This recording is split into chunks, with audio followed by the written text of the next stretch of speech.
మార్కెట్ల గురించి మనకు మరింత విశ్లేషణ అందించడానికి డి ప్రసాద్ గారు టెలిఫోన్ లైన్ లో ఉన్నారు. వెరీ గుడ్ మార్నింగ్ ప్రసాద్ గారు. మార్నింగ్ ప్రసాద్ గారు.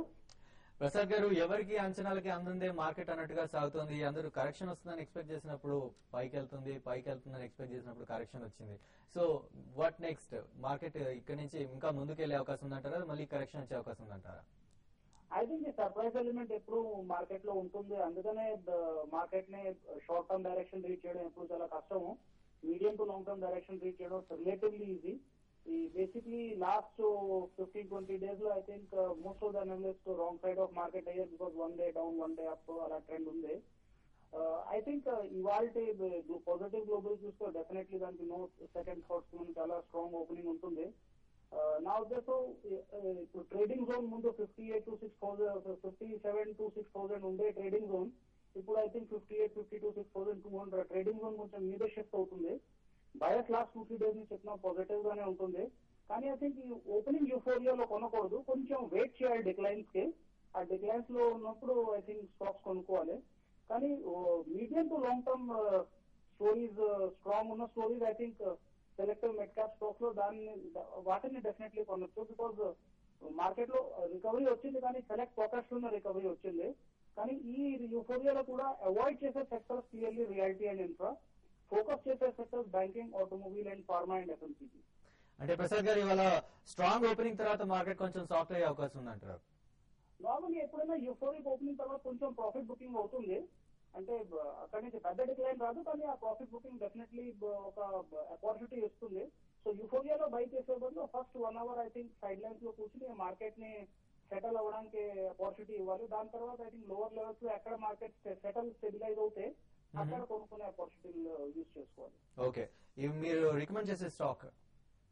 నేను బల్లార్పూర్ ఇండస్ట్రీస్ రికమెండ్ చేస్తున్నాను. అరౌండ్ 36 రూపీస్ ట్రేడ్ అవుతుంది. Technically I think bottom up అయిపోయింది. బ్యాక్ టు 43, 44 ప్రీవియస్ హై వరకు వెళ్ళొచ్చు. ప్లస్ వీళ్ళు ఒక సబ్సిడరీ మలేషియన్ కంపెనీ అంటే లండన్ ఏఐఎం లో లిస్టింగ్ అవుతుంది. So IPO valuation will unlock Ballarpur investment. So this will act as a big catalyst for the stock to move up. నా ఉద్దేశం 1 to 2 months లో అరౌండ్ 44-45 రూపీస్ ట్రేడ్ రావచ్చు. ఇక్కడ margin of safety చాలా హైగా ఉంది. So plus low price stock, so lot of retail investors can easily participate. So ఈ లెవెల్లో కొనుక్కుంటే 50-20% గెయిన్ ఈజీలీ కనబడుతుంది. Okay, thank you very much Prasad గారు.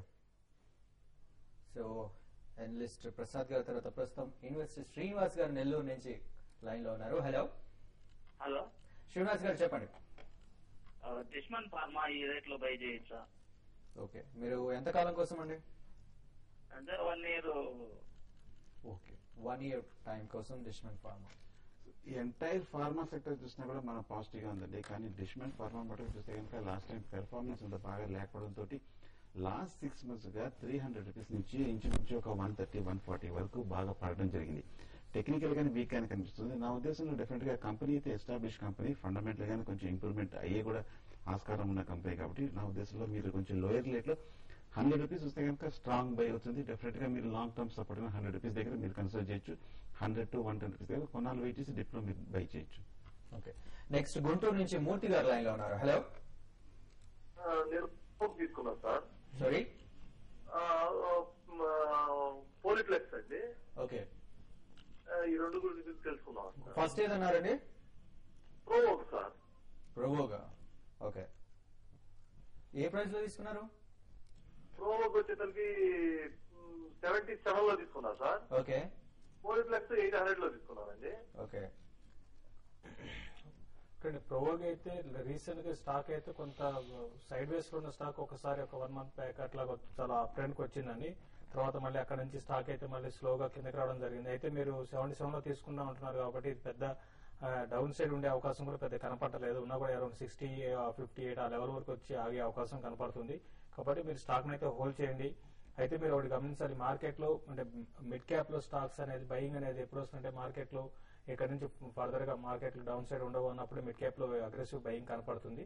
అయితే ఇది కొంతకాలం ఈ లెవెల్ అరౌండ్ 60 to 70 మధ్యలో హోల్డ్ అయ్యే అవకాశం ఉంది. మీరు ఇన్వెస్ట్మెంట్ కి అయితే స్టాక్ అయితే హోల్డ్ చేయండి. షార్ట్ టర్మ్ ట్రేడింగ్ కోసం అయితే మాత్రం ర్యాలీస్ లో ఎగ్జిట్ కమని చెప్తాను. 70 ఆ లెవెల్ దాటి పెరిగే అవకాశం కనపడలేదు. కాబట్టి ఏంటంటే ఇన్వెస్ట్మెంట్ కి అయితే హోల్డ్ చేయండి, లేదంటే మాత్రం ఎగ్జిట్ కండి. సెకండ్ స్టాక్ పాలిప్లెక్స్ చూస్తే కనుక బాగా కరెక్షన్ వచ్చిన స్టాక్ అండి లాస్ట్ ఒక 1 month గా. ఇన్ఫాక్ట్ 1000 రూపీస్ నుంచి 600 రూపీస్ వరకు ఇంచుమించు 30-40% పెరిగి, అలాగే లాస్ట్ 2 days కూడా బాగా రీబౌండ్ అయింది. నా ఉద్దేశం next target 800 rupees okay expect చేయొచ్చు. బట్ ట్రెండ్ అయితే కొంచెం వీక్నెస్ కనిపిస్తుంది. బట్ ఫండమెంటల్ గా అయితే ఎక్స్పెక్టేషన్స్ పాజిటివ్ గానే ఉంది. సో మీ రేట్ అయితే డెఫినెట్ గా వస్తుంది. నెక్స్ట్ ఫ్యూ సెషన్స్ లో 800 రూపీస్ పై నిలబడితే కనుక హోల్డ్ చేయండి. లేదంటే కనుక almost no loss no profit 800 rupees exit కావస్తే ఎగ్జిట్ అవ్వచ్చు. ఓకే, నెక్స్ట్ రావులపాలెం నుంచి రమణమూర్తి గారు లైన్ లో ఉన్నారు. హలో రమణమూర్తి గారు. సార్ నేను రేయాగ్రో 22 రూపీస్ యావరేజ్ రేట్ లో తీసుకున్నాను సార్. సారీ, కొంచెం గట్టిగా మాట్లాడతారా? రేయాగ్రో లిమిటెడ్ తీసుకున్నాను సార్ నేను 22 రూపీస్ లో అండి. RA Agro. ఆర్ఏ అగ్రో అండి. ఓకే, అది 38 రూపీస్ వస్తే కానీ అమ్మదలుచుకోలేదు సార్. ఆ రేట్ వస్తుంది అంటారా రాదంటారా? ఓకే, ఒకటే మీరు ఫిక్స్ అయిపోకండి. 38 రూపీస్ వస్తే అంతవరకు నేను అమ్మనంటే అది లైఫ్ లో కూడా రాకపోవచ్చు, లేకపోతే 1 month లో రావచ్చు. సో మళ్ళీ కిందికి వెళ్ళిపోవచ్చు. ఇవన్నీ ఏంటంటే మార్కెట్ లో ఒకదానికి ఫిక్స్ అయిపోవడం అనేది మార్కెట్ లో ఎప్పుడు ఉండకూడదండి. మీరు 38 కాదు 100 రూపీస్ కూడా వెళ్ళొచ్చు అంటే ఇది వెళ్తుందని నేను చెప్పను. ఏదైనా కూడా ఏదంటే ఫండమెంటల్ ఈ స్టాక్ అయితే వీక్ స్టాక్ అని చెప్పాలండి. రీసెంట్ గా మనం గతంలో చాలా సార్లు చెప్పాము, ఈ ప్రోగ్రామ్ చూస్తుంటే మాత్రం ఇటువంటి స్టాక్స్ దూరం ఉండమని. ఇప్పుడు కూడా ఆర్ఏ అగ్రో గురించి అదే చెప్తాం. ఏమాత్రం మీరు ర్యాలీ వస్తే అంటే ఇప్పుడు ఆల్రెడీ లో నుంచి కొంచెం లాస్ట్ 1 week లో 4% దాకా పెరిగింది. ఇంకా 5-6% స్టాక్ పెరగడానికి అవకాశం ఉంది. పెరిగినప్పుడు అమ్మేసేయండి.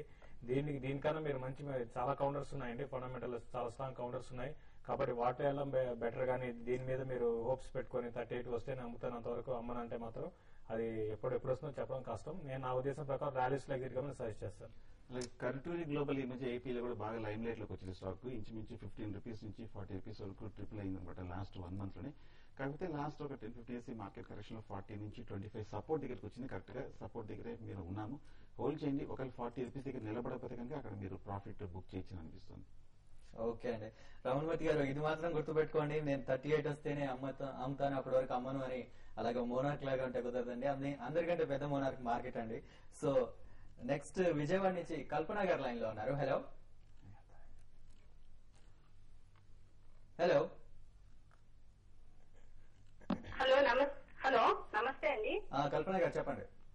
నమస్తే అండి, నేను విజయవాడ నుంచి మాట్లాడుతున్నాను. చెప్పండి. నావి 2 క్వశ్చన్స్ ఉన్నాయండి. సుందరరాజా గారు చెప్తే బాగుంటుంది అనుకుంటున్నాను. చెప్తారు, మీరు అడగండి. ఎరోస్ మీడియా ఇంటర్నేషనల్ ఒకటి 200 లో తీసుకున్నానండి షార్ట్ టర్మ్ కోసం. అది దాని ప్రాస్పెక్టస్ ఎలా ఉంటుంది, హోల్డ్ చేయమంటారా? ఇది ఈ మధ్య బాగా పడిపోయిందండి, 170కి వచ్చేసింది. ఓకే. ఇంకొకటి నేను ఫ్రెష్ ఇన్వెస్ట్మెంట్ చేద్దాం అనుకుంటున్నాము ఒక 2 లక్షల వరకు, అవి ఇప్పుడు చేయొచ్చు అంటారా? టైం ఫ్రేమ్ అండి? టైం ఫ్రేమ్ అది కూడా ఒక 6 months to 1 year అనుకుంటున్నానండి ఇన్వెస్ట్మెంట్ కి. బెస్ట్ స్టాక్స్ ఏమైనా చెప్పగలరా? షూర్ అండి. ఒకటి ఈరోజు ఇంటర్నేషనల్ చూస్తే కనుక ఈ లాస్ట్ ఒక 6 months అసలు పెద్ద యాక్టివిటీ కూడా కొంచెం తక్కువగానే కనిపిస్తుందండి. కరెక్ట్ గా నా ఉద్దేశంలో ఈ లెవెల్లోనే ఒక 165-170 దగ్గర సపోర్ట్ ఉంది. ఈ లెవెల్ నుంచి పెద్ద ఇమీడియట్ గా పడే అవకాశం లేదనిపిస్తుంది ఈరోజు ఇంటర్నేషనల్. బట్ కానీ మీరు షార్ట్ టర్మ్ అన్నారు కాబట్టి నా ఉద్దేశంలో 165 కింద స్టాప్ లాస్ పెట్టుకోండి. 165 కింద కనుక 1 or 2 సెషన్స్ క్లోజ్ అవుతే కనుక ఎగ్జిట్ అవడం మంచిది. అలాగే షార్ట్ టర్మ్ ఒక 205-210 మేజర్ హైక్ వస్తే కనుక అక్కడ నిలబడకపోతే కనుక ఎగ్జిట్ అయిపోండి. ఈ రోజు మటుకు ప్రస్తుతానికి మీరు కొంచెం కాషియస్ గానే హోల్డ్ చేయండి. రెండోది ఇన్వెస్ట్మెంట్ చేయాలనుకుంటారు, జస్ట్ 1 or 2 సెషన్స్ వెయిట్ చేయండి. మీరు మా ఉద్దేశంలో మార్కెట్ కన్సాలిడేషన్ లో ఉంది. ఈ రిలీఫ్ ర్యాలీ పూర్తిగా ర్యాలీలో కన్వర్ట్ అవుతుందో లేదో చూద్దాము. ఒకవేళ బుల్లిష్ లోకి వెళ్తే కనుక అప్పుడు మీరు బై చేయొచ్చు. నా ఉద్దేశం మళ్ళీ బ్యాంక్స్, ఫార్మా 2 స్టాక్స్ 2 సెక్టర్స్ బాగానే ఉంటుంది. సో శేషు గారు, ఇవాళ ఓవరాల్ గా మార్కెట్ స్ట్రాంగ్ గా ఓపెన్ అవుతుంది, ఇదైతే మనకు తెలుసు. సో తర్వాత ఎలా ఉండే అవకాశం ఉంది, మీ రికమెండేషన్ ఏంటి? మార్కెట్ అందరూ అనుకున్నా కానీ అనుకున్నట్టే ఓపెనింగ్ స్ట్రాంగ్ ఉంటుంది. అయితే అది ఎంతవరకు సస్టైన్ అవుతుందని చెప్పడం కష్టం. నేను కూడా 6000 దగ్గర హ్యూజ్ రెసిస్టెన్స్ అనేది నిఫ్టీకి ఫేస్ చేయొచ్చు. కాబట్టి ఆ లెవెల్కి వచ్చినప్పుడు మార్కెట్ గ్యాప్ ఓపెన్ అయినప్పుడు హెవీగా హ్యూజ్ లాంగ్ పొజిషన్స్ ఉన్న వాళ్ళు, ఫీచర్స్ లో ఉన్న వాళ్ళు ఒకసారి ప్రాఫిట్ బుక్ చేసుకోమని సజెస్ట్ చేస్తాను. HDFC బ్యాంక్ ఒకటి చాలా అంటే లాస్ట్ కొన్ని రోజులుగా మంచి కన్సాలిడేషన్ లో ఉంది. 700 అబౌవ్ ఉంటే స్టాక్ ని బై చేయొచ్చు. 694 దగ్గర స్టాప్ లాస్ పెట్టుకోమంటాను. 710, 714 దాకా రావచ్చు. కాబట్టి ఏంటంటే ప్రాఫిట్ ఉన్నప్పుడు చాలా ఫాస్ట్ గా ఎగ్జిట్ కమ్ ఇంటర్డేలో లాంగ్ పొజిషన్ సజెస్ట్ చేస్తాను. అలాగే ఇందాక చెప్పినట్టు 6025 కీ లెవెల్ వాచ్ చేయండి. ఫస్ట్ హాఫ్ అన్ అవర్ 6025 పైన ఉందంటే కనుక నిఫ్టీలో కానీ పివట్లెస్ కానీ లాంగ్ పొజిషన్ తీసుకోవచ్చు. అలాగే స్పెసిఫిక్ స్టాక్ చూస్తే కనుక బ్యాంక్ ఆఫ్ ఇండియా 485 దగ్గర రెసిస్టెన్స్ ఉంది. 485 బ్రేక్ అయిందంటే కనుక బై పొజిషన్ తీసుకొని 452-54 వరకు టార్గెట్ ఎక్స్పెక్ట్ చేయండి. స్టాప్ లాస్ కూడా పెంచుకుంటూ వెళ్ళండి, మీరు రిస్క్ జీరో చేయొచ్చు. ఓకే అండి, వీటితో పాటు కుటుంబరావు గారు, అమర్నాథ్ శాస్త్రి గారు కూడా రికమెండేషన్స్ ఇచ్చారు. సో ఫస్ట్ కుటుంబరావు గారి రికమెండేషన్, ఆయన కుటుంబరావు గారు భారత్ ఫోర్జ్ అండ్ ఎల్ఎన్టీ రికమెండ్ చేశారు, రెండు కూడా బై రికమెండేషన్స్ ఇచ్చారు. భారత్ ఫోర్జ్ వచ్చేసి buy above 400 rupees, stop loss వచ్చేసి 395 రూపీస్ అండ్ టార్గెట్ ప్రైస్ వచ్చేసి 408 ఆర్ 416 గా ఇచ్చారు ఆయన. మరో స్టాక్ ఎల్ఎన్టీ, దీన్ని కూడా బై రికమెండేషన్ ఇచ్చారు, బై అబౌవ్ 2030 రూపీస్ గా ఇచ్చారు అండ్ స్టాప్ లాస్ వచ్చేసి 2015 అండ్ టార్గెట్ ప్రైస్ వచ్చేసి 2045 రూపీస్. అండ్ అమర్నాథ్ శాస్త్రి గారి రికమెండేషన్ ఆర్ఈసీ లిమిటెడ్, ఈ విషయంలో కాస్త బేరిష్ గా ఉన్నారు. సో సెల్ రికమెండేషన్ ఇచ్చారు, సెల్ క్లోజ్ టు 360 రూపీస్ గా ఇచ్చారు, స్టాప్ లాస్ వచ్చేసి 365 రూపీస్ అండ్ టార్గెట్ ప్రైస్ వచ్చేసి 350 రూపీస్. సో ఇవి ఇవాళ బిజినెస్ బ్రేక్ఫాస్ట్ విశేషాలు.